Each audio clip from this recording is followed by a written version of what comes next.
A few weeks back, we took a look at another Xbox exclusive fighting game, Kakuto Chojin.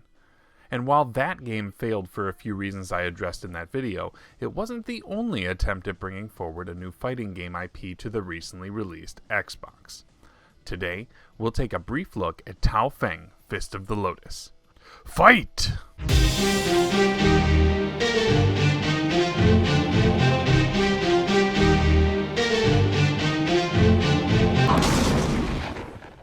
Hearing the name John Tobias is sure to draw some attention from fighting game fanatics.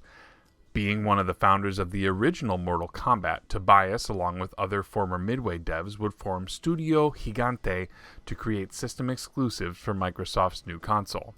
Tao Feng was their first attempt.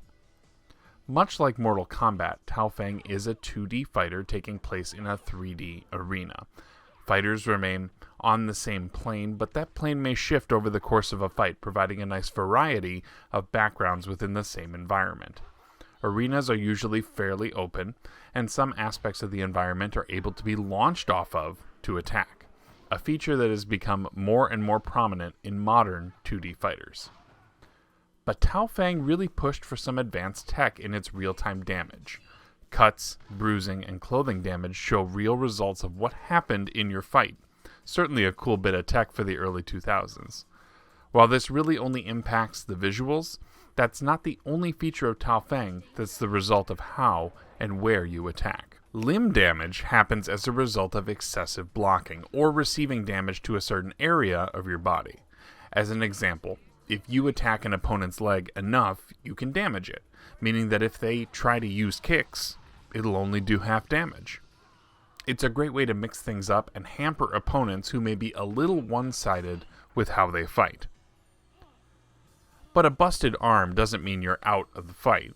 You accumulate chi, represented by this blue meter under your fighter's name, that can be used toward a strong magic-like attack or to heal limb damage. It's an interesting strategic piece that can turn the tide if you've got someone on the ropes, or it can keep you from being put in a bad spot. There's a good assortment of characters with a handful of fighters representing the good, Pale Lotus sect, and the bad, the Black Mantis sect. You can definitely see some Mortal Kombat inspiration here. This woman is part cyborg, like Jax. This guy sure reminds me of Kano. And you got your beefy type, and your quicker Liu Kang-like guy here. Plenty of variety depending on your preferred style. The grouping of the characters really isn't too important until you get into the story mode, which really tries to do something bigger than its contemporaries, but kind of misses the mark just having voiceovers play over a static menu screen. When I saved you from the treachery that killed your parents. Now as Fiery Phoenix, you have a second rebirth. Therefore, you must recover the sacred amulet.